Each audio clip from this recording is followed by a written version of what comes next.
reflections to share.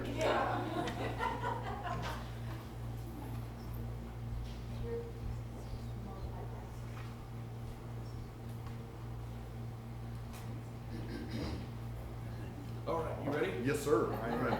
Well, as Mr. Peschel mentioned, we do have some recognitions tonight. We were going to start. We want to publicly recognize Miss Lauren Jett for her time in Kerrville ISD. Miss Lauren Jett, if you don't know her, I don't know how you wouldn't know her. You see her everywhere. When we hired her 7 years ago, I was fortunate enough to be in the district, and there's not a more fitting name, because if you're around her at any point of time, you realize she is jetting here and jetting there and jetting everywhere. And so we just wanted to say thank you for everything. You've helped us navigate through the pandemic. Anytime there's an emergency, which usually happens to fall right before school's going to get out, and we have to communicate something to parents briefly or abruptly, you are there. And so we can't thank you enough. As Mr. Peschel mentioned, Dr. Ringo is out for official KISD business, but he did send me something that I want to read. He said, for 7 years, Lauren Jett has been the heartbeat of communication in Kerrville ISD.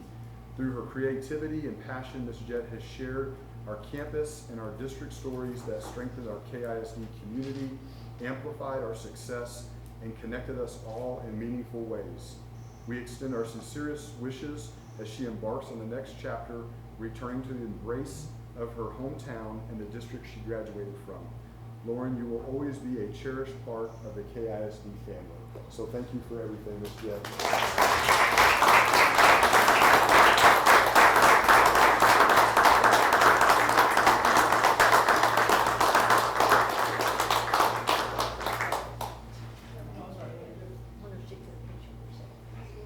Speech.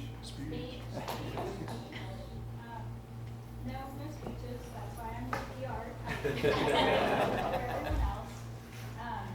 Like Jarrett mentioned, I was hired in August 2019. I had a strong storytelling background from my journalism career, but no school PR experience. And I know that first year I probably missed things right and left, but I was having such a blast in public education. I didn't really notice. And then the pandemic happened and all that fun stuff. And we're already at year 7, and it feels like I just started last week. But it has been a privilege to be a part of this district and to gain the skills that I have and the experience. And I'm so freaking appreciative of that opportunity. And now I get to go back to my district, hometown district, and root for them.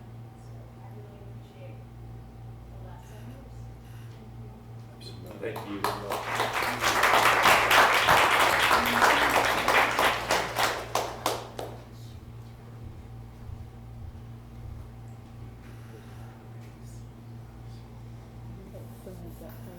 Thank you. I'm gonna be lost on Friday night. I have no idea what to do.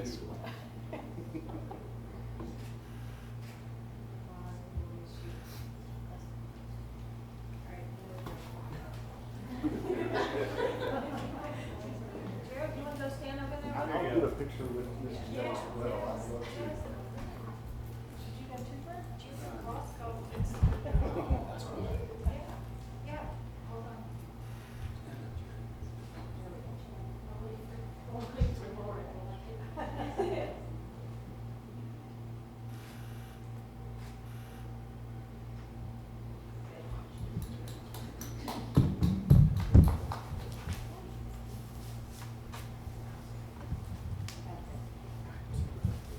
All right, we will move on to our Inspire Awards, and for those in the audience, the Inspire Award is something we started probably about 3 or 4 years ago, and it's a way to recognize employees for their great efforts, their selfless acts, and commitment to kindness. And so we have 2 individuals, 2 staff members that we want to recognize tonight. The first one, I'll ask that you come forward, is Miss Francie Neal. Ms. Francie Neal.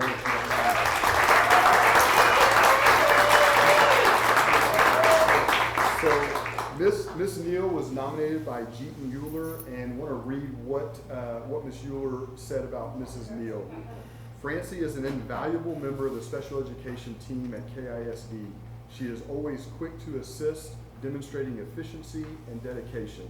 Renowned for her hard work, trustworthiness, and loyalty, Francie is consistently ready to lend a hand. One of her standout qualities is her remarkable memory. If you forget something, she is likely to remember it. Additionally, her baking skills are outstanding, as she makes it a point to celebrate the birthdays of every special ed central staff member with delicious treats. So we congratulate you, we honor you. It doesn't go unseen, and you're making a difference, whether it be in students' lives or in staff's lives, and so thank you. And we want to turn it over to you for any words that you may have. Well, thank you, and this is wonderful, and I sure was very happy when Ms. Paulo gave me the opportunity to be in special ed as the secretary, and to take on that experience and job, and to see KISD Special Education get 100% TEA audit. It was wonderful. And it's just been a pleasure for sure. And Do you have any family here with you? I do. I have my husband. So, he's my backbone for sure. And I love him. Well, thank you. And if I'm going to be transparent, I don't always look forward to the phone calls where you say, Jared, I'm out of money and we need more money. But thank you for everything you do. Really, we appreciate it.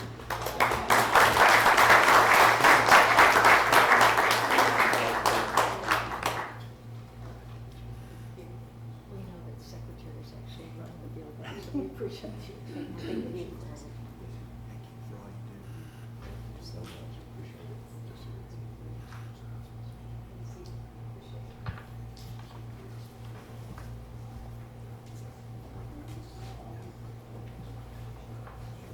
We have one more individual to recognize with the Inspire Award. This individual just grown to know their family and just salt of the earth people, and that's Mr. Dustin Cowart. So Mr. Cowart, if you don't mind stepping forward.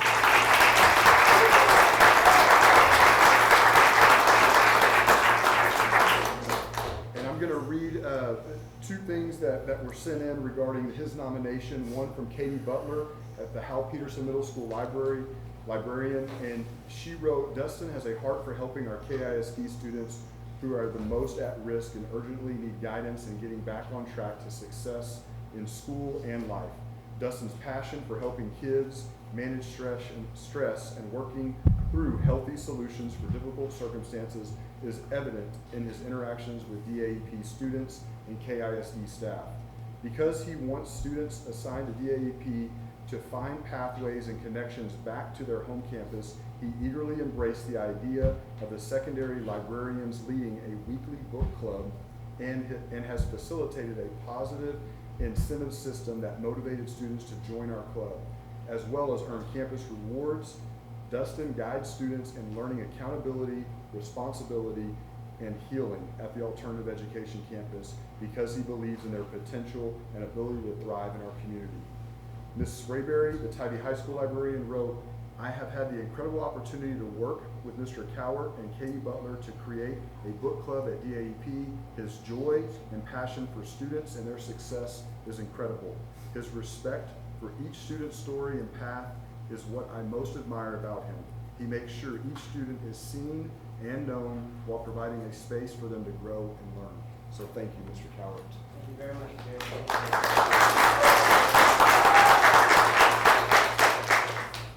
Well, thank you all very, very much. I feel very honored to be able to receive this. I love the Kerrville ISD. Actually, kind of funny, I'm standing right here behind this podium. That your dad built. That I remember I was about my son's age when he actually built this. So kind of a circle moment right there. So thank you very much. And of course, none of this could happen.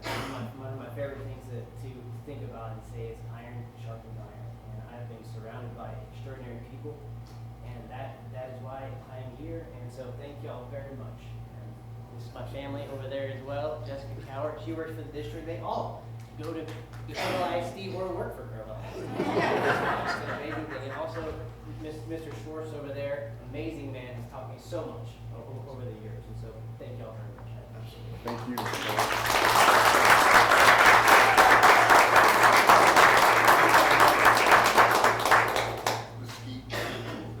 Oh, yeah, but that, you didn't know. Look at there. Thank you. Appreciate it.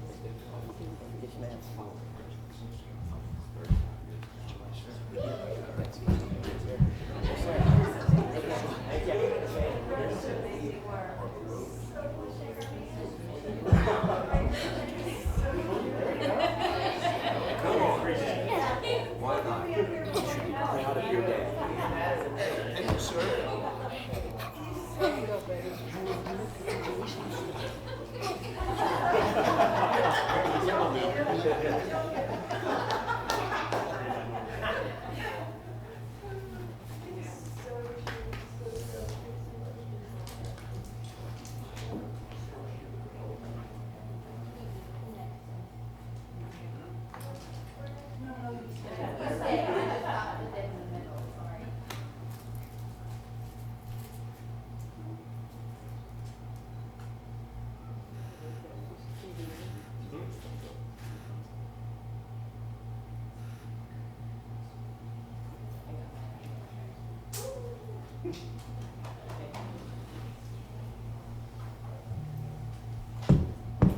Outstanding.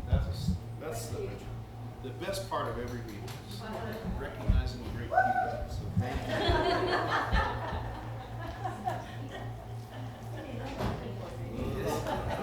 Pretty cool, exciting. All right. Thank you for the recognitions, Mr. Jahadi. We now move to open forum. So, Ms. Mangold, do we have anyone to speak for open forum? No one at all. What about public testimony on a nope? All right, we'll motor right along, and I'll ask for a motion to adopt the agenda. I move we adopt the agenda. All right, may I have a second? Second. Second, Dr. Sprouse, motion by Mr. Stevens, all in favor? Passes 7-0, thank you very much. All right, we move on to the consent agenda. I recommend the board approve the consent agenda and authorize the superintendent to implement the action items as presented.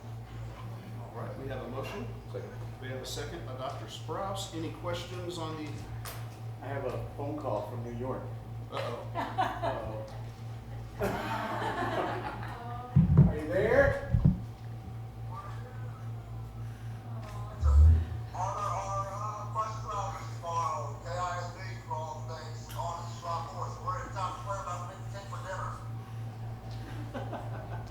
Awesome. You guys are awesome. Thank you so much. We're proud of you guys and all you do. Yeah, appreciate y'all. Look at that. We just got here, we've been traveling all day, you're all, everybody's getting ready, we're gonna go to dinner together as a team. Then they pick us up at 8:30 a.m. to go to the show. Awesome. Smile. Smile.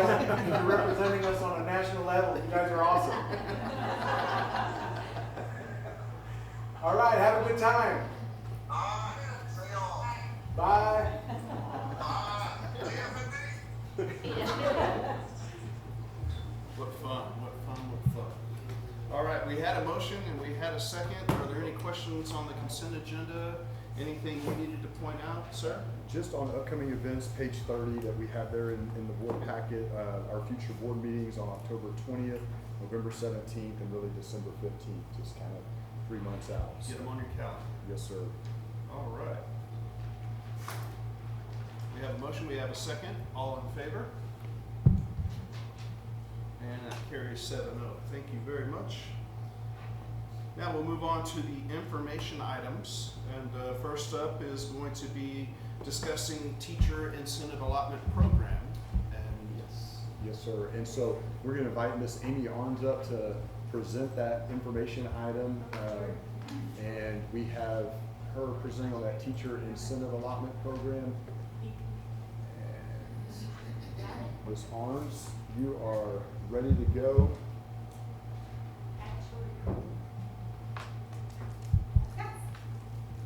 Hi, good evening. I am going to give you an update on the teacher incentive allotment for 2025-2026 school year.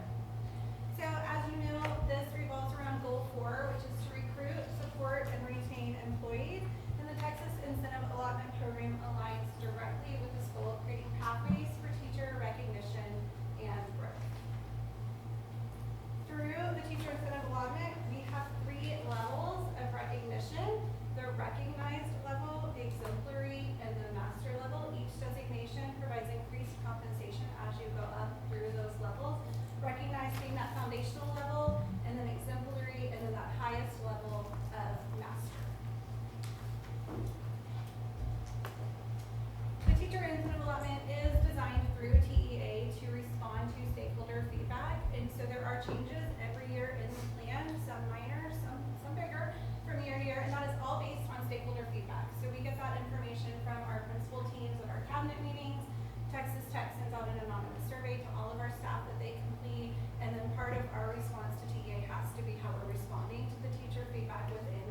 2024.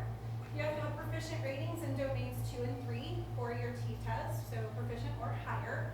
And then also, at least 60% of your students have to show growth. So if you had 100 students on your roster, at least 60 have to have that minimum yes under their student growth column to be eligible. And then we have a leadership portfolio, which just highlights kind of some self-reflection, and it really aligns with domains 1, the planning process, and domains 2, which is professional learning and campus culture. We currently have actually pre-K through 12 core content teachers. I should say pre-K because our ECC 4 teachers are also eligible. And then we have some specialized programs: inclusion, functional academics, foreign language, our advanced placement courses, and our challenge lab teachers. So as you know, our long-term goal is to expand within the next 2 years to all teachers being eligible for the teacher incentive allotment. We did expand this year to those non-tested core, which is mostly our secondary science, math, and social studies that are not tested, and then our challenge lab teachers. So we actually expanded this year to 28 additional teachers being eligible for pursuing a designation. And then to calculate our overall score with our local plan, 65% of that overall teacher incentive allotment score comes from student growth. So that is really the focus of it, is that's what we're here for, is to grow students.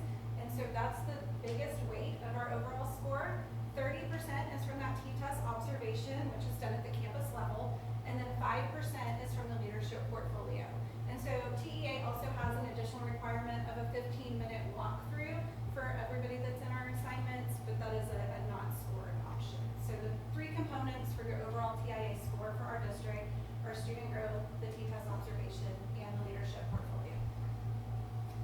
In this chart, we're looking at the participation that we've had through the year. So we started with cohort D in 21-22. That was our first cohort to be designated under TIA.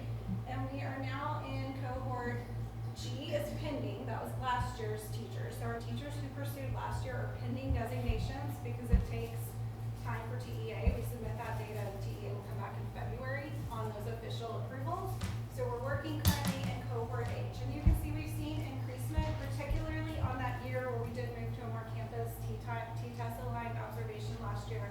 Our number of teachers pursuing was quite a bit higher, and currently for 25-26, we are preliminary looking at about 100 teachers pursuing.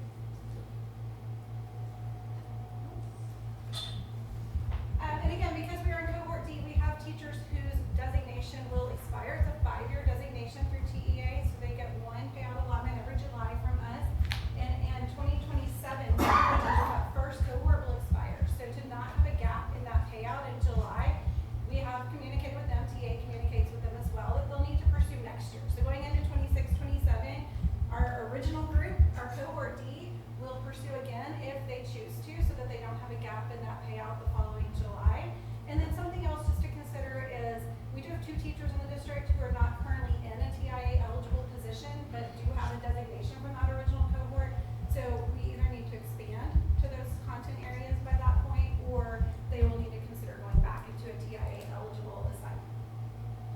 And then another exciting partnership that is sort of related to TIA, because National Board Certification does get you that recognized level currently. We have partnered with the Charles Betts Foundation. We're one of 8 districts in Regions 12, Region 11, and Region 20, so the Dallas area, San Antonio area, who get really extensive support through the Charles Betts Foundation.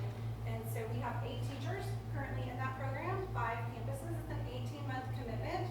So we entered it last spring of 2025. We're going forward 18 months with the goal of all 8 of those teachers having their national board certification, which is really just the gold standard of professional growth and where you are in your teaching career. Amanda Lord, who is our teacher at Al Peterson Middle School, she is national board certified. She serves as a mentor for our KIC cohort, and she actually serves through Charles Betts. So they have kind of taken her on in that role to help us along the way. And we have regular district-wide planning meetings where Ms. Johnson and I meet with the team of teachers. Ms. Lord also is available on Wednesdays to support those teachers, as well as they attend classes through the National Board Resource Center through Stanford virtually every other Tuesday. And so we are super excited about the support and the partnership we have there as well. Any questions about PIA? These board certification. Can you tell me what, fields they're Sure. in? We really have everything. We have, I can't see that picture. Second grade, we have social studies at middle school. We have art, who is no longer, in the district, so she is not with us right now. We have challenge lab, so you have sixth grade science represented there. So it's really, we have high school English is represented. So we have a whole variety of, whether they're in a specialized program. Some of them are already TIA designated and they're doing it for their personal growth. Some of them are doing it because they're not currently in a TIA eligible position. So this is one entrance into that program because if they're certified national board, that puts them at the recognized level currently in the system. Thank you. Any other questions? One of the I'm sorry, go You go ahead, no, you're fine. ahead. Go ahead. Rock, paper, scissors, you go. Okay, I have two questions. Oh, well, I didn't know that. I thought- How do you measure growth for those non-core subject areas? Sure. So for non-core this year, specifically science and social studies is what we're looking at, and this math, we're using what's called TEKS Ready assessment. So it's a pre-built assessment in Eduphoria that is created through Region 10. So Region 10 has vetted it, TEA has it on their assessments that are eligible for TIA, and it's a pre-test and a post-test. My second question is the funding for, the national board certification provided by. The Charles Vance Foundation. So we entered, you guys actually. 100%, they're covering 100%? They are. So parts of those components, we get reimbursed for TEA once they, so TEA also does some reimbursements for national board. So there's a piece that we pay out as a district, but we'll get the reimbursement from TEA later on. The rest of it is coming from Charles Vance, paying a $3,500 stipend for those teachers to participate. At our convention this past weekend, one of the sessions I went to was about TIA. And of the 1,160 or 80, slightly under 1,200 districts in the state, they said only about 600 are currently doing TIA. So I think that's fantastic that we are in that 600. I think there's another 200 starting to do, but it's like a 1.5 or 2 year process from when we started to when we started the application to when we were actually doing that. And we started out with cohort D, so we were only 3 years as far as it existed. So I think it's fantastic that we continue to do that. And 85 going to 100 for this next year is great. Thank you. Amy, what's the relationship between this national board certification and TIA? Are they related? Yes, they are. So right now, Texas Education Agency has it set up that if you obtain your national board certification, it puts you at that recognized level, that first level of TIA. So you do receive a TIA allotment at the Even recognized if level. you're not in a So that's one reason, like Ms. Lord is actually our only national board certified teacher right now, and she is at middle school art, which is not currently an eligible subject, but she receives the TIA at that recognized level. Aren't there some art or music AP classes? Does that qualify them for? Not currently, it's just our core, but we are looking to expand within the next year or two to everybody. Yeah, we want to make art and, fine arts is probably more portfolio based right now. All of ours are almost all pre-post assessment to base student growth, but that's something we are working on this year and looking at how can we expand. But a teacher in any subject can pursue the national board, Yes. correct? Yes. Any other questions? I think I'll just add through the work of the curriculum department, Ms. Arns, Ms. Broskoff, our principals, Ms. Johnson. I mean, from our initial rollout of TIA, we have modified, we have made tweaks, and also have expanded, the opportunities. We're going to continue to do that. And it's been great for our staff. And you hear a lot about student growth, and when I first came to Kerrville ISD, Dr. Troxel, we talked a lot about that with the INOVA data, and now the state is pushing that direction. You even see, not to get into that, with STAR testing, phasing that out and having a beginning, middle of the year, end of the year assessment to watch student growth. So we're doing great things, and our system kind of reflects that student growth model and kids moving forward. Mr. Jahadi, do you know approximately, and I did not ask you this ahead of time, so if you don't know off the top of your head, in the 24-25 school year, approximately how many dollars came into our district directly going to teachers because of TIA? So that's a great point. All of this money comes directly from TDA. It's a pass-through from the state. Does it This cost the comes- taxpayers, our anything. district taxpayers in the state, of course? Correct. And when we first started, I want to say that number was roughly around 300,000. It was over $1 million this year, that money that went out Directly to on our teacher staff. salary. Yes, sir. This was our first milestone year to hit $1 million. Pardon? This was our first milestone year to hit $1 million mark coming in. Wow. Yeah. And this program is not in danger of being terminated or with all the things So that no are question. going Not around. according to anything we say. No, in fact, actually House Bill 2 is looking to expand. So That's with great. some of that That's legislation that pushed out, it's actually expanding. So we haven't received all the communication from TEA yet, but they're actually adding an additional level to that. So we'll have 4 instead of just recognized exemplary masters. We will soon have acknowledged below the recognized, so it'll go acknowledged, recognized master, exemplary masters, and they are also looking to increase all allotments. Yeah, that's another thing in this meeting, they were adding that acknowledged as kind of a step below Yes. recognized. Recognized, yes, sir. However, each level gotta Everybody's- jump up, everybody's so moving up and way acknowledged out. is gonna get the same money that recognized it has previously and Oh, I love up that. like that, That's so wonderful. that's great. So all signals point to it's here to stay. Well, we're delighted to see this expanding and getting more inclusive. There was so much fuzziness about it 2 or 3 years $1 ago. million.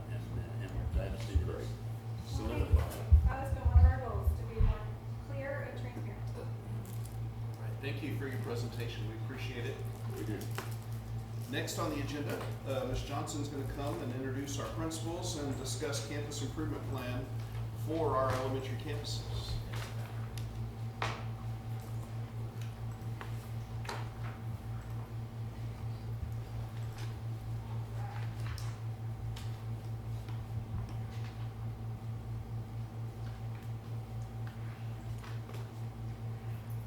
Alright. I know that it's not me that you want to hear from tonight, it's our elementary principals, but I do want to share a little bit of information with you. So when we look at our STAR data comparison, and we're looking at KISD versus the region and the state, when you look at 3rd grade math, just want to point out, we've got some great things happening in our district. Last year, from the 24 to 25 school year, we increased from 46 to 61% in the meets category and 15% to 30% in the masters category. So 3rd grade math, just did a phenomenal job. Our students are growing so much. And some of that is attributed to our level leader. We did have a math level leader at one of our campuses. And we've been working really hard, our campuses have been working really hard to align 2nd grade and 3rd grade curriculum. So it's definitely showing. So just wanted to share that with you. So KISD is the right-hand bar, we're the turquoise, and then we've got pink is the region, and then the state is on the left. When we look at 4th grade math, when you look at the cohort of students that came from 3rd to 4th grade, they grew in the meets, at the meets levels, and went from 15 to 25% in the master's level. So again, just incredible growth that we're seeing. Our 5th grade math, we had our cohort going from 4th to 5th grade. I went from 73 to 78% in that approaches area, and our meets and masters is that area that we're honing in on to make sure that we are seeing that student growth there. When we look at reading in 3rd grade, from last year to this from 24 to 25, we went from 55% to 61% in the meets category, and 23 to 26% in the master's category. Again, we're showing great growth, and another area that we're seeing those level leaders really impacting our whole grade level. In 4th grade, when you look at the cohort from 4th to 5th grade, in reading, they did maintain those skills. So we're really looking at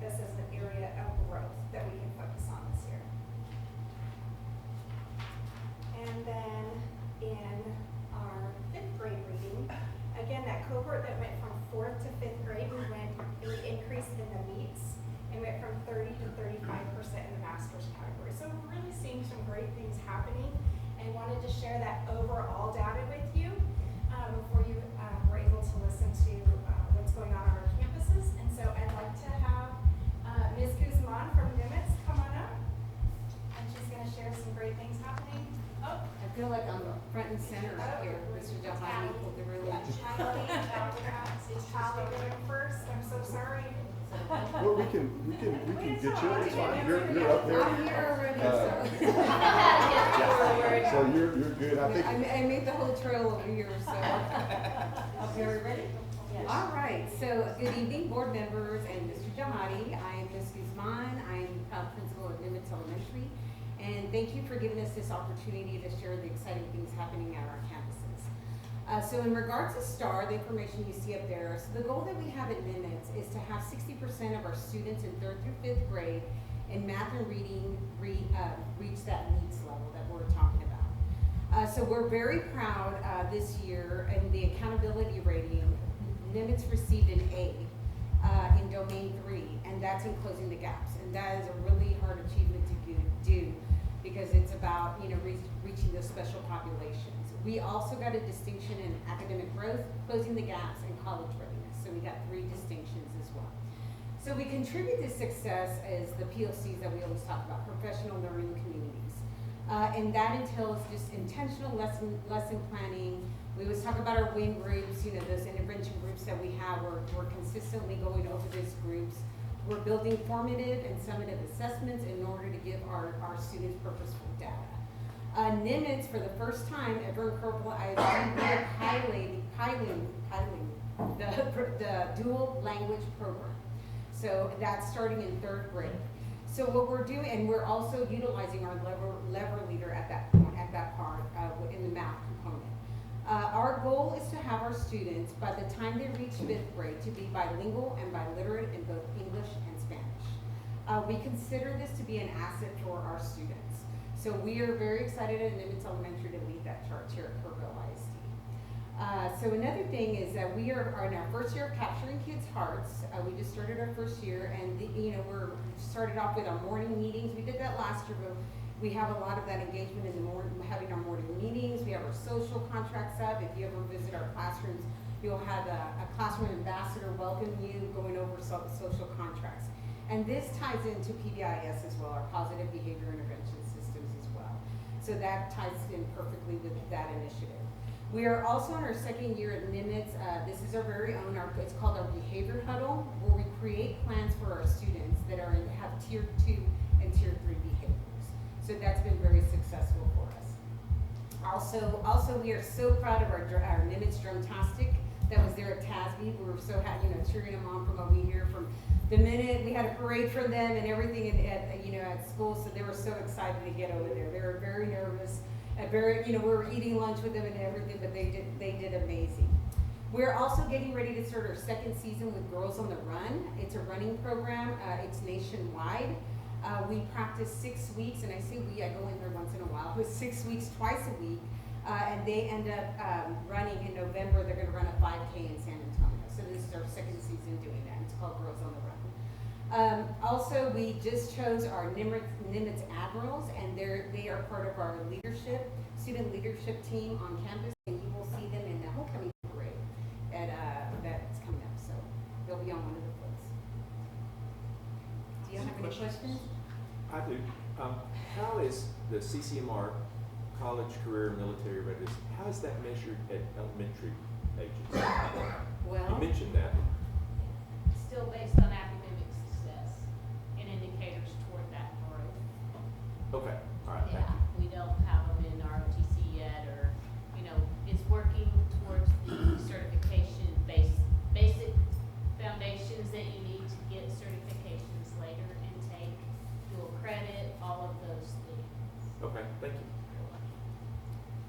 100% of your students are going through this Spanish-English dual language. It's our right now it's our emergent bilingual students. So consider that Spanish is their first language, and they're into the program. So it starts as soon as We have currently, we start in kinder and it's about 90% Spanish, 10% English. So then that cohort goes to first grade, they get 20% English, 80% Spanish. And then by third grade, that's where we're tackling this at 30% English, 70% Spanish. And what we're trying to do is make sure that they have their foundational language, that they master that first while they start, which is Spanish.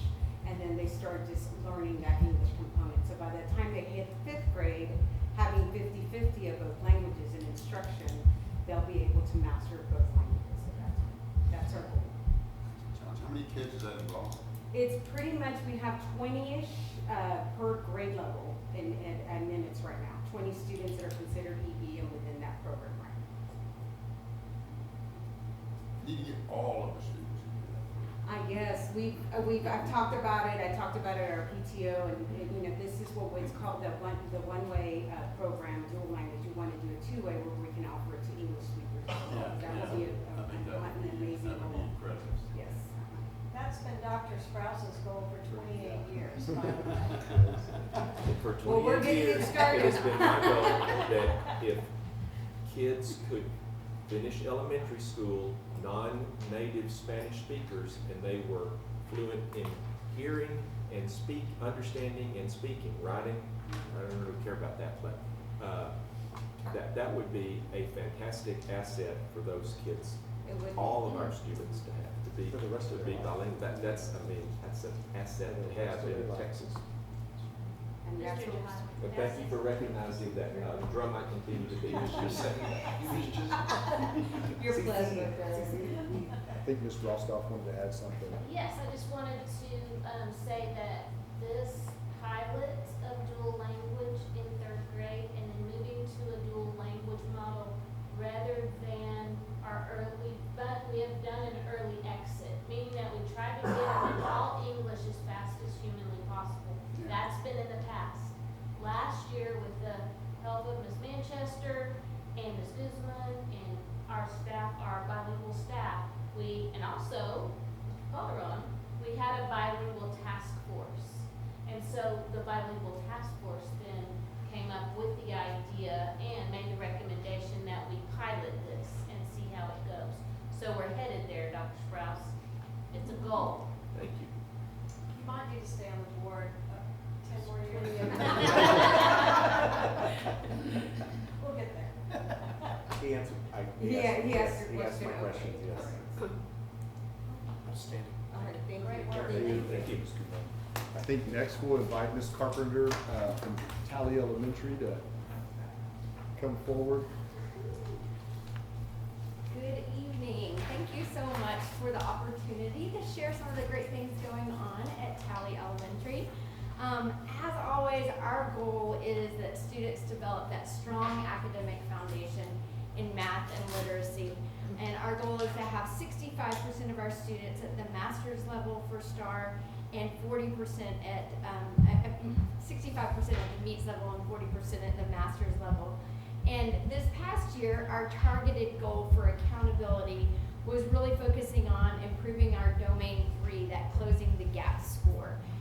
And we had set a target of having at least 75% of our students show that expected growth on STAR. And we were very, very pleased that we met that goal. We were awarded 5 distinctions, one of those being in the closing the gaps area. And so that, of course, is going to be our goal again this year. And while we're looking at, at 3rd through 5th grade results, we know that that doesn't start there. It starts in our kinder 1st and 2nd grade. And we think it's so important just at an early age to track that student progress, help students learn how to set goals, and then ensure that they are making that growth. And one of the main ways we do that is through our WIN time, which stands for What I Need. We have revamped this at Tally so that every grade level, every student at some point is getting small group instruction, whether that be interventions for things that they need some more help on, or extensions if they need to be challenged more.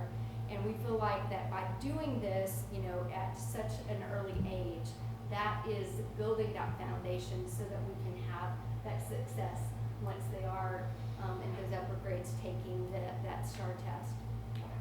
And while we are extremely proud of our STAR scores, we do know that that is just one data point, and it is certainly not all there is to Tally or any of our other schools.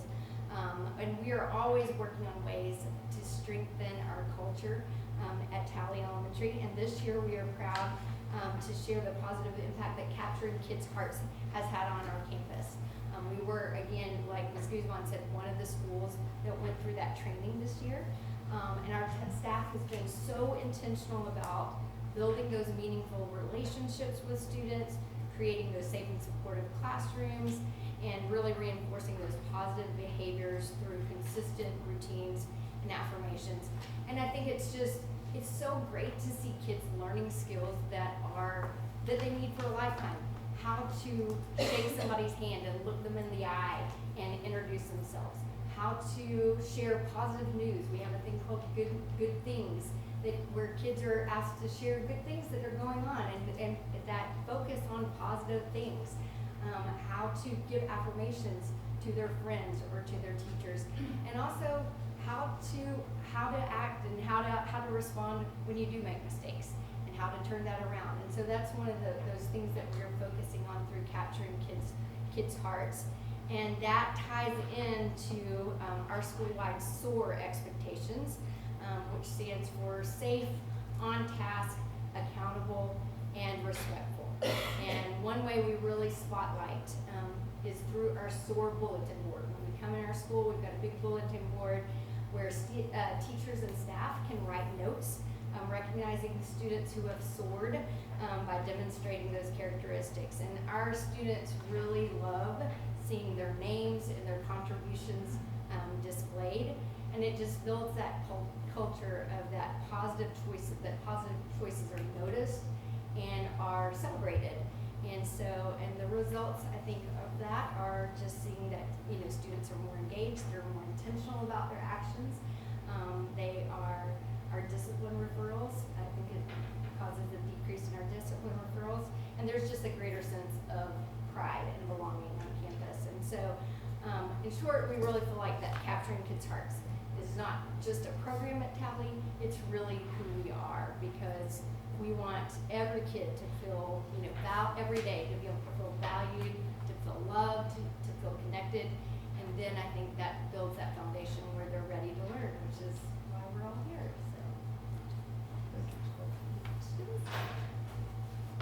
How many SOAR students names get up there on is it weekly or monthly or? So we have all of the grade levels. Each grade level has a different have sticky notes that are a different color, and it says, you know, they're printed that says so and so soared by.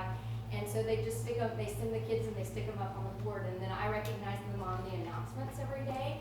And so we have decided that every 6 weeks we'll have to take them all down because there's too many on there. But that's a great problem to have. So. Yeah, great, cool. Y'all send those notes home with the kids? We are at the end of the 6 weeks. Yeah. We're sending them home at the end of the 6 weeks.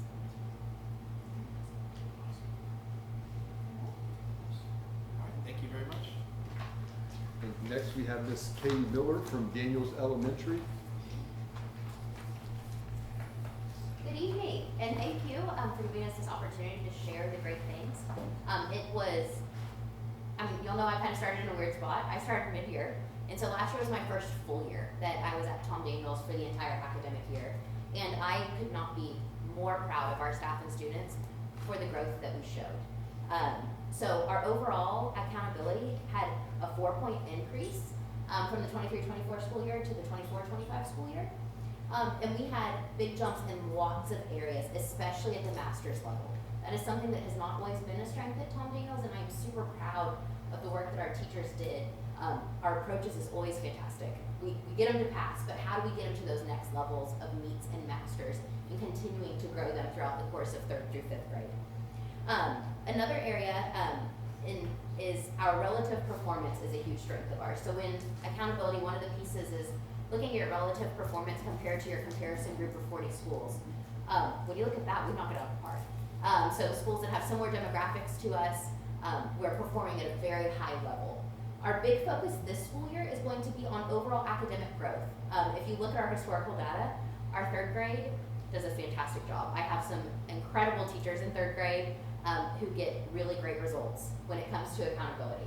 That makes it kind of hard for the next grade level. In fourth grade, we know there's a lot of new teaks that happen in both math and reading language arts that causes that sometimes to be a little more difficult. So that is a focus that we have at Tom Daniels this school year, because if we can improve our academic growth, our closing the gaps is also going to improve. We've done relatively well in both of those areas, but with that intentional focus, we think we're really going to see some great movement this school year, even more through accountability and just overall student performance. Our big goal, so last year was a lot about strengthening our systems and building that culture just back up and creating those opportunities for our students, really focusing on our professional learning communities, developing a system that was sustainable for our win time, what I need, and creating that intentional intervention where students are not missing tier 1 instruction. So really focused on that. Capturing kids' hearts was exactly what we needed as a campus last year, and we are so excited on the 22nd when we have our professional development day. Our staff is going to be able to participate in a recharge. So Capturing Kids' Hearts will be coming to us to do that, and we were super thrilled to be named a Rising Star Campus for the 24-25 school year about the great work we are doing towards capturing kids' hearts. Our big goal this year is to be a national showcase school. So that's what we're hoping for. We've also really strengthened our PBIS system, so that's that positive behavior, and really working of affirming the students when we're seeing those things that are great, because everybody loves a pat on the back and that point, and getting to celebrate at our PBIS celebrations. We actually have our first one coming up this Friday. So then realizing too, I have to work hard both academically and behaviorally. They go hand in hand, because if I can't behave, I can't learn. And so really working towards that. Our big focus is rigorous and intentional tier 1 instruction for all.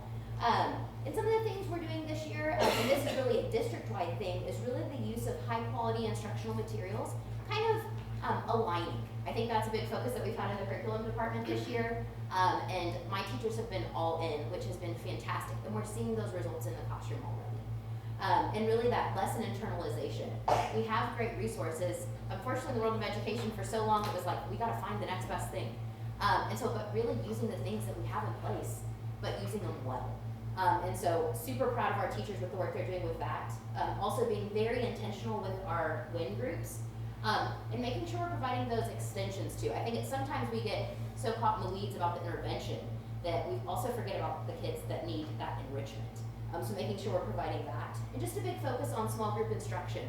You know, I think someone said it earlier, but it starts in kindergarten. Really, it starts at ECC. You know, but really creating those small group opportunities where we can provide students with grade level opportunities, so we can continue to grow them over the course of their time that they're with us at Tom Daniels or whatever elementary they might end up at in Kerrville ISD. Because at the end of the day, our goal is for them all to be great time graduates. But it takes all of us working together to make that happen. We are also busting at the seams right now at Tom Daniels. I think we're at 540 today, which is really awesome. We ended last school year at 520. So our enrollment is above where we were last school year, which is really awesome, especially for an ADA perspective, as long as they're there. So we're going to continue to work on that, and just super, super proud of the hard work our students and staff and families have been putting in, but also making sure we're taking that time to celebrate the little things. That's something I've been focused on as the leader of the campus. We're doing Woot Woot Wednesdays, where we're recognizing a staff member, and they get a little blowhorn that they have to woot woot on, and doing some staff shout-outs, continuing our Leading with Character awards for our students that they can be recognized by staff members, but working hard, having fun, and celebrating is really our big focus at Tom Daniels this year. Questions? I have two. Tell me what a national showcase school is. I'm not familiar with that. So, Capturing Kids' Hearts has a process where you, it's schools that are doing their processes really well. You know, they have an entire Excel model: engage, explore, communicate, empower, and launch. And so really focusing on creating those things throughout our entire school day. It's not just something that happens from 7:45 to 8. It's all day. And you know, we use that formula when we're doing staff meetings, when I'm communicating with families, like even our campus newsletter, trying to make sure that I have all of those different pieces within it, and just really creating systems that teach those strong behaviors. And because at the end of the day, academics are great, but we need these kids to be great citizens in our future. And so really focusing on that. It's a little bit of an application process, nothing crazy. And then they come for a site visit.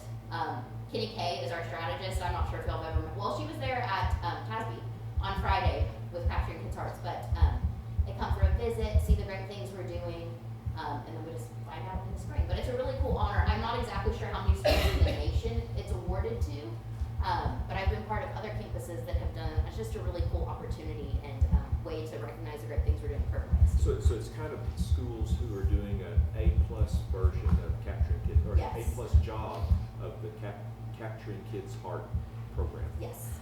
And that you mentioned something about 40 comparison schools. Can you tell me more about that? So one of the pieces of accountability, you'll hear us talking about academic growth, closing the gaps. What's the second one? Student achievement. Student achievement. I mean, so all of those pieces. But every year, TEA gives us a list of 40 schools that's considered our comparison group. Okay, and this would be specific for Tom Daniels, Right, or so all like- elementaries have might have a different group to which to Different. compare, It could, so there could based be. on socioeconomics, Yes. et cetera. Yes, so there could be, we might have a school that is the same in 2 schools comparison groups, but very rarely are you gonna see all 40 exactly the same. But it has similar demographics, similar size, all over the state. So that's one of the pieces that they use through the accountability system to compare for the different pieces of accountability. All right, thank you. The TEA language for that is relative performance. Relative performance, don't need to be. All right, thanks. Thank you, Ms. Thank y'all. Thank you. Next, we have our Starkey Elementary School Principal, Ms. Colleen Dale.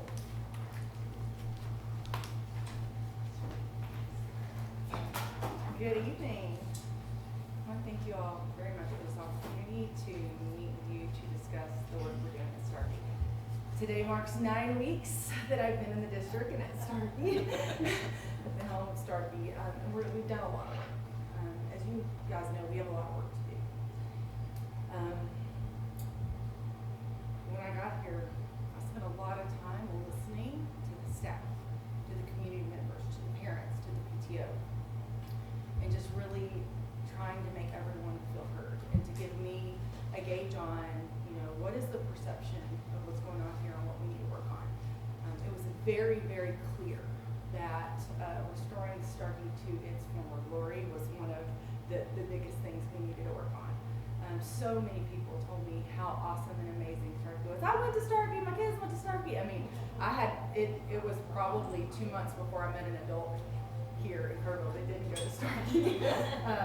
And so just so many awesome and amazing things that were told to me. And so our staff got together and really came together and started thinking about what we need to do. And we have 2 major goals this year. I mean, we have a lot of goals, but we have 2 major focuses for this year at Starkey. Number 1, and the most important, is strengthening our campus culture and climate, because school culture drives performance. And if you don't have positive school culture, you're never going to get what you want to get. And the second is improving student achievement. And we have a lot of growth, areas of growth that we can grow in there. And so our school theme this year is Starkey Spirit, because we really wanted to renew that Starkey spirit and make it a place where kids want to come every day, where parents want to send their kids every day, and where teachers want to come to work every day. And so that is our goal. And so to start off talking about our number 1 goal, just really trying to positively affect culture and climate on our campus, we knew that we have to improve communication and build trust back with not only our staff, but the community and our parents. That's something, just with everything that has occurred, especially with our rating this year and how we performed in 2025, it's a rebuilding year for us. And so we're gonna do that with a few ways. One thing we started this year, is I've been very, very adamant about making sure I have a parent newsletter that goes out every single week to parents. That is new to Starkey. It goes out in English and they can translate it. All the principals use it, but this is something that Starkey wasn't doing regularly. And so this is really supporting our parents, providing all the information I can. And I try to provide it, the platform we use is S'mores, and it allows parents to change it into a ton of different languages. Most of ours are English and Spanish, but that is a resource that we are using, that we are educating our parents on. Tomorrow night we have bilingual parent night, family night, and that's one of the things my teachers are going to sit down and make sure that our parents know how to translate the newsletter if they don't know how to do that, and other resources we have available to make sure that all of our parents' needs are being met. In addition to that, every week when I send a newsletter, they get email, text, and a call out saying, hey, check your email for your newsletter and make sure you're keeping up with all the great things that are happening at Starkey. During the week, I may have other messages that I send out, but I'm communicating every time in English and Spanish to those parents multiple times a week. And so that has really made a difference, and parents have been very vocal about how they appreciate that communication. Another thing is we have an expanded use of social media to tell our story and control the narrative, because it's really easy for someone to get upset about something and go put whatever they want to out there. If you're not telling your story, you're not telling all the great things that are happening. And there are so many great things happening at Starkey. And so we're going to try to expand it to Instagram and Twitter later on. Right now we only have Facebook, but we're trying to blast out as many things as possible. And that is new to Starkey this year as well, because we want to make sure everybody knows the great things that are happening. And also, when you advertise that, that makes parents excited about what's going on and family members excited. I mean, we had 325 grandparents come to Grove with Grands on Grandparents Weekend because we pushed it out and we made it accessible to people. And it was just amazing.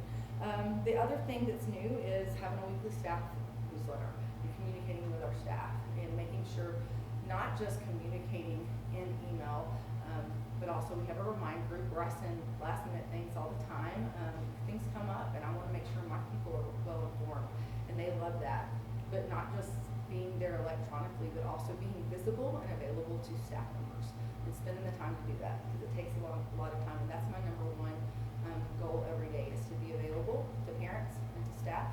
All the other work, I get it done when I can get it done. But right now, in order to build that trust with our staff and our community, I've got to be available to them. So that's the portion for improving communication and building trust. But we also have to build a positive, safe learning environment for students. People were very vocal with me about their perception of what needed to improve at Starkey, and student behavior was one of them. From both the community, parents, and staff. And so our campus created a behavior task force at the end of the last year, before I even got here. And they have been great. And it has a lot of staff members on it, both teachers and paraprofessionals who have volunteered their time, and they stay late and they work extra with that. And so we are utilizing Capturing Kids' Hearts like Daniels. We are in year 2 of it. And so we are also having a recharge on Monday. Something that I'm talking to Kenny Kay about, Hudson, who's coming to do our session, is half of my staff is new.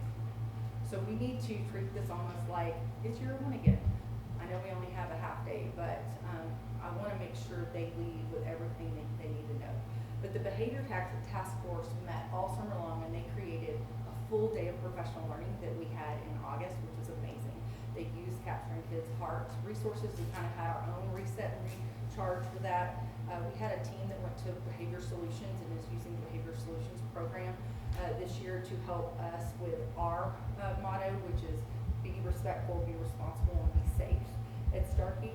And then also PBIS, which is Positive Behaviors Interventions and Support. So they're using all 3 of those things to basically create a reset for the expectations at Starkey. And that's what we did, because that was what everyone was mostly vocal about, is that we need to set clear systems, structures, and procedures for our students' behavior expectations.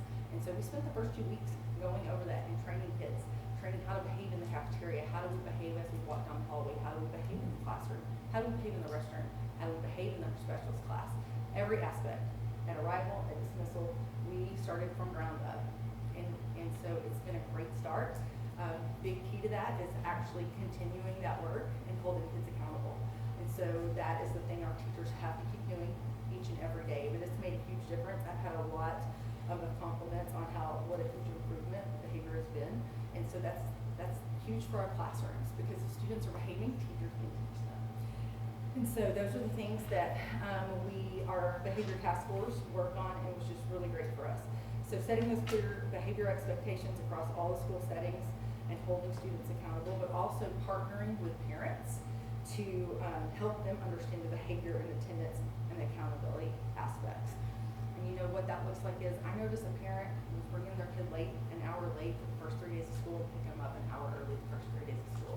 So I had to have the hard conversation with that parent about how important being at school is and what that could do, how many hours of instruction that child could miss, and how that could affect this child the rest of their lives. I'm having a lot of conversations with people who were just used to coming late and leaving early every day. It's gotta be important. School has to be important for us to move the needle and get where we need to get at Starkey. So we're having those critical conversations with parents, not just about attendance, but about behavior and continuously holding students accountable, and the partnership we need from parents at home to help us be successful. And so, again, we've also trained parents, and we're providing that training on using the resources. So we have the PBIS app, which enables our teachers to give points to kids when they have positive behaviors. Kids can earn points and earn special things. There's classroom stores, there's campus events that they can earn. And so there's also a way that parents can communicate with our staff members. And it's just a really easy way for them to communicate where they don't have to email. So we've trained all the parents at both Meet the Teacher and parent orientation on using that resource. And so we're just trying to provide everything we can to give to parents every bit of information they need to help their student be successful and partner with us. And then we have a big attendance focus. Starkey was not where we needed to be for attendance. If we can't get kids there, we can't educate them. And so we are having weekly recognition of our attendance champions with rewards each week. And I'll tell you, it's made a huge difference in the last few weeks. 2 weeks ago, I had 6 classes with 100% attendance, which was huge compared to the first 2 weeks of school. But they get different rewards each. The first, second, and third place classrooms, homeroom classrooms, get a 30 extra minutes of recess, because if you came, you did all your work, you're earning that. We also play music in the morning, and the attendance champions get to select some songs, appropriate songs for me to play in the morning before school starts, and they've actually really loved that. So we're trying to come up with some other things that kids want, and we're going to involve the students on some prizes and incentives that they want to earn for the times they come to school and they do what they're supposed to be doing. So we want to reward that positive behavior. And then just working hard to strengthen PTO and the collaboration with families and engage more families in our school. Because if they can come in and see the great things, that only helps the PR of our school and to make sure everybody can get the word out on the great things that's starting. So that's number one. I mean, there's a lot to do there. And so our next goal is our academic goal. And so our academic achievement goals.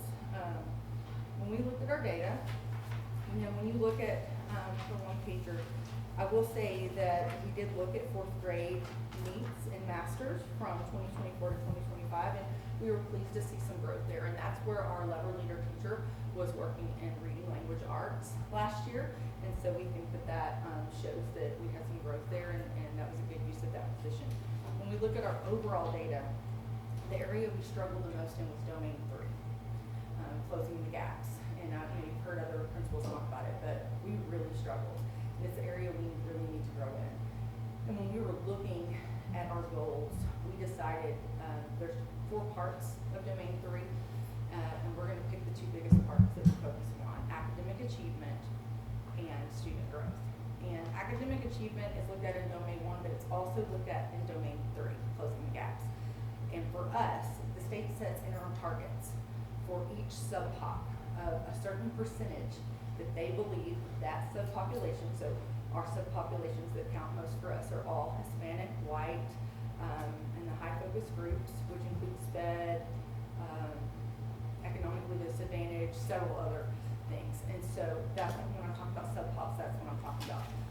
set interim targets that each of those groups are supposed to get a percentage of meet standard in math and reading.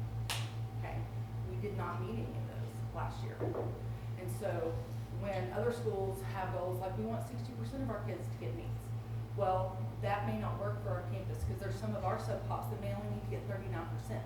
So our goal, when we looked at that closely, we were very close in reading, very close, 1 or 2 points away in some sub-pops, but we were pretty far away in math. And so that is our focus. Our goal is to meet those interim targets for every sub-pop. That's our goal. The state says we need to be there, and that's where we want to be. So we've set that goal for academic achievement, and for student growth is the second part, which actually counts for 50% of the overall domain 3. And that counts, they look at how many points. So there might be a certain amount of kids, like 149 kids that tested in this area, and then you get a number of points. So it's not a percentage like academic achievement. And so you get so many points for so many kids. And we missed all those areas as well. So our goal is to meet the targets that the state has set for each of our subplots in student growth as well. Because we know that if we can improve in academic achievement and student growth in domain 3, it's also going to affect domain 1 and domain 2. So we are really working to meet those targets overall. And so I'm going to tell you how we're going to do that. We have a lot of support, and we're going to use every bit of it that we're given this year. And so we're in year 3 of the Effective Schools Framework Support Grant. And that grant was working on strengthening PLCs to build capacity, build teacher capacity, and also to ensure high quality tier 1, basically first time classroom instruction using our highly qualified instructional materials, which are the resources you guys have allowed us to have, our HMH and our STEM scopes and all the things to help us be aligned. And so that grant was focusing on those 2 things, and we're going to continue to focus on those 2 things in our 3rd year this year. We're also in a new grant called Strong Foundations, where we are going to focus on research-based instructional strategies for reading language arts. And so we're going to utilize those supports. We also have support from Region 20. We are going to collectively create a targeted improvement plan with our school and submit that documentation to TEA, which is going to include those goals I just talked to you, those academic goals I just spoke to you about. We're getting assistance from instructional coach Amber Davis for our district, and our lovely leader teacher. We have tons of district support in our district curriculum department. Anytime I call Jason, I don't know if he's in here anymore, Jason, Julie Johnson, they're at our campus immediately. They're willing to do anything and everything to help us get where we need to be. And so those are a lot of the supports that we are using. And we are going to continuously look at data. When we have those professional learning community meetings on our team planning, we're going to look at data every day. We are going to use data to drive the instruction in our classrooms. And we're going to use that data to help us create small group instruction for our when time, or what I need time, which is our intervention time, to really personalize instruction for each student. We have to get down to what each student needs in order to move where we need to get. And we're going to support and develop new teachers. Like I said, we have a lot of new teachers, almost half the staff of classroom, homeroom teachers that start here new this year. And they're not just new to Kerrville, most of them are brand new to teaching. So we have a lot of work to do. We're helping them learn to be teachers, not just, they're learning the curriculum. They're learning what a lesson cycle is. They're learning everything, and we're supporting them in every way we can. What I'm going to say is, while we have a lot of work, we have great staff. These people are willing, they stay late, they work long hours, they're willing to put in the work. So I believe everybody at Starkey is there for a reason, and it's the right group of people to help us meet these goals. Ms. Dale, I didn't go to Starkey. I didn't grow up in Kerrville. I got here as quickly as I could. My kids went to Starkey, and my grandkids go to Starkey. And I know that even Coach Neal would say it's more difficult to be a principal than a defensive coordinator, wouldn't it? So tell us about your background and your teaching administrative history where you have dealt with things similar to what what is on your plate now, and how about that. Well, I will tell you, I was only a classroom teacher for 6 years. I was a high school science teacher. I'm a positive science certified teacher, so I taught everything: biology, chemistry, physics. I taught all the high-level sciences. But I had a leader, a principal, who looked at me one year and said, "I really think you should be a leader." And he put me in a leadership position, and he encouraged me to go back to school and get my master's in educational administration. And so I did that. So this is my 19th year in campus leadership and administration. And I have been a principal of a high school, a principal of a middle school, and now a principal of elementary. Most people kind of go elementary, middle, high. I went the opposite direction. And so I've been in this position before. I have turned around 2 schools. Most recently, Waller Junior High, which is in Waller ISD. When I got there, they were a deep campus. They were struggling. They had missed 46 areas of Domain 3 the year before I got there. We had to create a targeted improvement plan for Region 4. That's the region I was in, Educational Service Center there. And we worked together. And so I learned a lot from my first principal job to my second principal job. You don't know what you don't know, and then you think you know things, and then you learn something different all the time. And so I learned a lot from my first experience to my second experience. In my first experience, I did things that I was asked to do in the time frame I was asked to do them, and I didn't slow down and take time to get to know people and listen to people, and really work on culture. So my second time I said, I know what they're asking me to do, but I know I have to affect the culture. And so we did that, we worked on that, and my second year there, that's when we were deemed by TDA that we needed to create a targeted improvement plan, and we really worked together collaboratively. My whole campus was all in, and they wouldn't have been if I hadn't spent that first year building those relationships with them in the community and supporting my teachers and building that family atmosphere. But they were all in, and they spent the extra time to do the hard work. And in that 1 year, we met all 46 areas of Domain 3 that we had not met previously. And that's huge. Like we met every single area. And I can't tell you that I've ever seen a campus do that in that short period of time.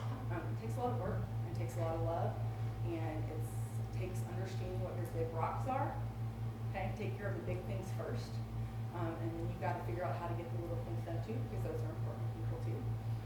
It does take a lot of dedication. I truly, truly, truly believe that we have the right staff to help us move where we need to be. I can't say it's going to be done in a year. It's going to take time. It takes a long time to turn a ship around. But I do believe if we provide the support that our teachers need, that I can get all of these teachers that are new this year to want to come back to Starkey. And just giving them the support and listening and being available to them whenever they need is a huge part of that for me. So that's my goal, is to keep our staff and to really continue, because if we constantly move staff in and out, we're going to constantly be retraining and not have everybody on board to help get where we need to get as Starkey School. All right, thank you. Mm-hmm. Well, I just want to validate what you're doing. As board members in a small town, we all hear and speak to people and hear a lot of things. And I've had parents and staff members reach out and talk about how excited and ecstatic they are about the direction that Starkey is going. And they are super, super excited about you. Well, I appreciate that. So you were doing a fabulous job. Well, I can't take all the credit. I have a great staff they're really willing to put in the work. Like my new teachers, in fact, this summer when I got there on July 14th, there were just teachers everywhere. And I was like, what are y'all doing? Like, it's your vacation. Why are you here? And they were there every day, getting the rooms ready. I mean, they were ready. They were so, and I just kept saying, oh my gosh, they're going to be burned out by the time we start school. But they are in it. They stay till 6 and 7 o'clock at night. Like my new teachers, they know what they don't know. So they're like working together collaboratively as a team. They're staying late. They're teaching each other things. They've taken the challenge that I've asked them to do. And so I can't take all the credit. I have a great staff, and I just hope that everybody will stay along for the challenge. And it'll take a couple of years, but I do believe that we're going to get Starkey back where it needs to be. And I just, every day I wake up and I just pray to God that I don't fail you guys. So I want to go, and I want to be a second thing is don't minimize your years of teaching by saying only. You were a teacher for 6 years and stand in that. Don't say only. 6 years more than I was. Yeah, 6 years more than you. 6 years more than you. Well, I didn't intend on being that short of a time period, but, you know, it's great when a leader sees leadership in somebody else. And that is my goal as a leader too, like to grow leaders.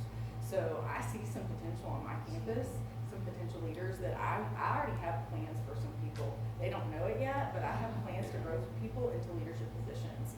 Because we've got some great young leaders, and people that I think could step up and really take on some more. And so I'm really excited about that as well. The challenge that you're facing, you know, and we see with the STAR scores and everything, I mean, they have their STAR tests, late April-ish, and then their end-of-year exams right after that, and we know that at that point, morale was probably extremely low. We know that the campus was struggling, and so they can't perform well if there's no morale, if there's no culture. And so just by improving culture, just by buckling down with discipline, I think the scores automatically improve just because the kid wants to try harder. A kid's ready to show up and do something and not feel like it's a lost cause before they even get there. And so I love that goal number one is campus climate because, you know, it's like an old coach. I mean, he's got to get that kid convinced he can run through that wall for him. And by building that, those 1 or 2 days that everything is measured on in April, they become pretty impressive because they've had all year of just growing them and building them. And I hear that. I hear that happening on campus. And it's going to be important that we don't hinge upon just 2 days in April and we see the total growth of a kid and total growth of the staff. I mean, it's just that critical with culture. And It really is, and I've seen it, you know, because I'm big enough to say, I didn't take the right approach the first time I was a principal with certain things, you know, you have to reflect and grow. But the second time I did, and I learned how important culture is, and it's not just important for me to support my staff, but also to make sure the parents understand this is a partnership. I'm here for you and your baby. Like, they have to feel supported as well. And so every single day I spend most of my days supporting parents and staff. But I know what supporting staff will do because I saw it at Walton Junior High. And I will tell you, when I left to go to a different district, I had 15 teachers in that school come with me the first year. And so I think that speaks so highly about the type of leadership someone has and about how emphasizing culture of a campus is so very important. If you can have teachers that want to come with you somewhere, that's really, really important. And that's my goal. Not that I'm going to, I promise, I told my husband we're not moving, so I'm going to retire here. Please let me stay and live here the rest of my time. But I'm not saying I want to like leave and take teachers, but I think it speaks volumes about someone's leadership and the culture they create in that school when people want to follow them somewhere. And that's what I want. I want people to want to be working with me and my staff because we create a campus family and we all take ownership. I mean, my name is up there on the report of the grade we got last year. It's my name, and I wasn't here. And you know, half my staff wasn't there either. But we're all taking ownership of it. Those are our babies, and we're all going to go and help get Starkey where we need to be. And that's what I love about our staff. I also have to say that we have a wonderful group of elementary principals who've been super supportive and just give me ideas and support anytime I need it. So I have to give a shout out to elementary principals. They've been really, really great in helping out the last 9 weeks. I want to give a shout out to Dr. Ringo because putting this team together, I truly feel that you guys are the best and you are positioned in the right spot to get our district forward and move on for our kids. I mean, I think it's awesome. Even Coach Neal. I mean, kudos to Dr. Ringo. Shout out. Well, we have a great, Any great other questions? team. All right. Well, thank you. Thank you very much. I know that I don't know if we were going to be asked to speak on our conference. No. And one of the flash classes that we went to. Next But I month. went to one. Hang on, Next you're month. just saying next month we have Yeah, that. save those stories until next month. Okay, but I wanna hit this one real quick. Okay. I won't go through all of it, but I went to one that said, be the culture you want to see. And almost everything she said she's doing were points that they said you have to build to bring a good culture in that school district. I was just, as she was talking, I was like, that's my story here. And we'll get that on the agenda next month. Is that what we're, all right? It is. Thank you very, very much, and thank you, Ms. Johnson and principals. All right, we'll move on. We've got financial reports, and that's you. We do, yes, sir. Yes, sir. I'm gonna bring this up here and. Are you gonna do it from here or out there? Yes, sir. I can do it from here if that's okay. Yes, that's No, we great. want you to get up and get We want you to stay right where you are.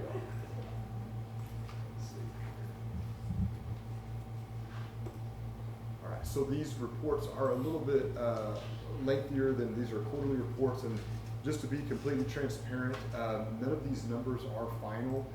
We are still paying some bills, but there are a couple things I want to point out as we close this fiscal year for 24-25. If you recall, we adopted for the 24-25 fiscal year a $2.9 million deficit, and then after the budget was adopted, we went to the board on a couple different occasions to appropriate some money from fund balance. So theoretically, what you see up here is, given everything, we would have been at about a $4.4 million deficit. Right now, with the revenue we brought in and our expenditures, we are essentially under $2 million. So from a 2.9, appropriating another $2 million essentially, we're looking at having less of a deficit. We saw this coming and tried to, ensure that we weren't going to spend more than what we were going to bring in, even though we had adopted deficit budget, and so we kind of watched that. So that's promising. We'll know that final number as we get closer to closing the books and auditing everything. This is something a little bit different. Normally we have a payroll and a supply budget, just given that we did that final budget amendment and we're moving money everywhere. It really doesn't help to show that Tybee has this much money left over because we just placed money where we thought we might need it to pay bills through August. And again, not all bills are paid, but this is what we're looking at in terms of overall savings with budget. So what was budgeted and what we've actually spent, about $2.2 million. That includes payroll and non-payroll expense items. In terms of our 50,000, we don't have any 50,000 or more items for the board's approval tonight, but these are all our 10,000 or more items for the month of August. So you can kind of see where that list, a lot of this is maintenance. We have some curriculum items on there, as well as we've had auditors come and do some work in the month of August, so we had to expense that in the old year as well. Our Head Start report, so this is kind of where we landed, and this is pretty close. We have a few more expenditures that we're going to have to expense at this year's grant, but the overall grant was $935,000. As of what we have right now, we have about $891. We have some things still that we have to expense. I think the big thing that we always watch is kind of in that bottom, what we're allowed to spend on admin cost and what we actually have spent.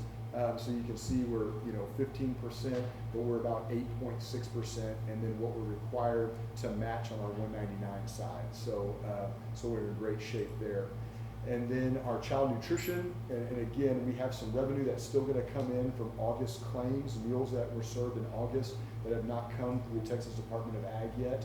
But we're looking at, this is a federal, this does not impact our general operating budget.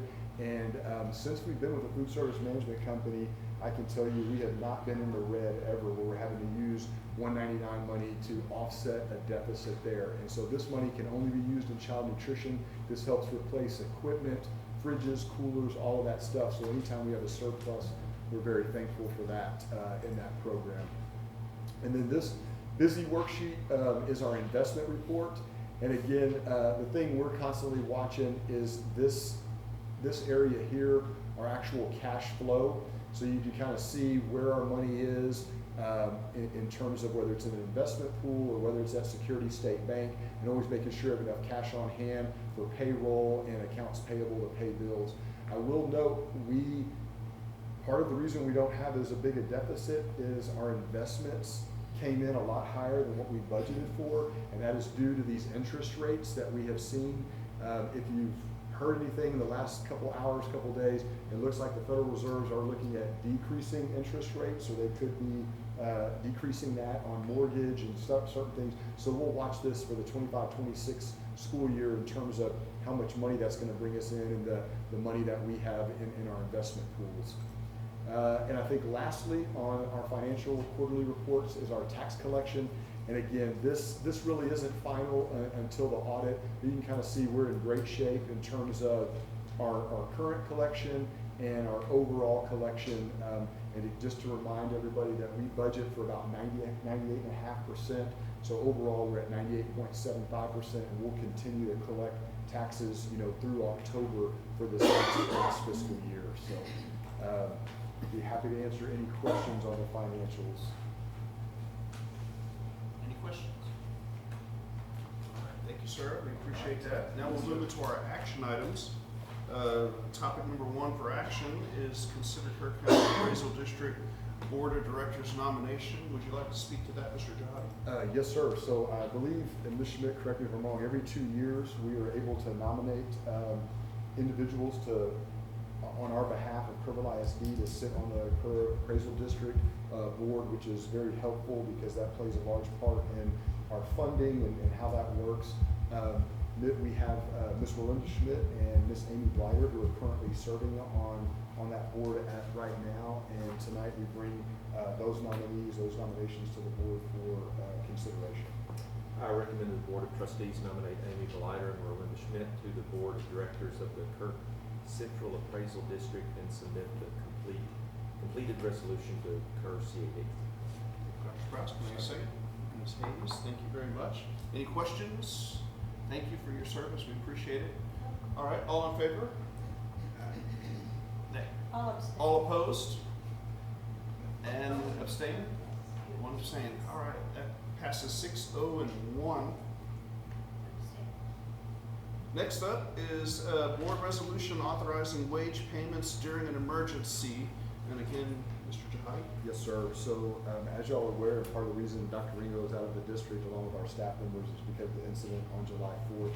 And tonight we bring to the board a resolution to approve paying our hourly staff during that July 4th incident, pay for when they were out on that July 4th weekend to come in and respond in the way that they respond. So we've done this in similar situations with other inclement weather and have that for the board's consideration this evening.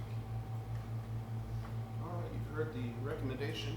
I recommend that the Board of Trustees approve the resolution authorizing continued wage payments for employees during the emergency due to inclement weather, and authorize premium pay for employees who work during the emergency and under hazardous conditions. Thank you, Mr. Calderon. Second. Second, Mr. Stevens. Thank you very much. Any questions? We appreciate our staff and all they did. Oh, yeah, Thank you very for sure. much. All right, all in favor of passing this recommendation? That carries 7-0. Thank you all very much. All right, we have a budget amendment to consider. Yes, sir, Mr. Peschel. And tonight, beginning on page 70, you will see that for our first budget amendment of the 25-26 school year, this is to commit approximately $67,000 to our technology fund. This is coming from committed fund balance, so it's already earmarked.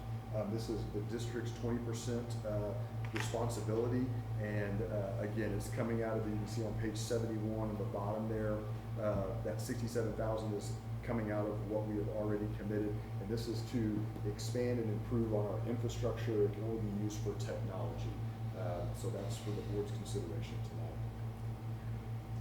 I'll recommend that the Board of Trustees approve the attached budget amendment.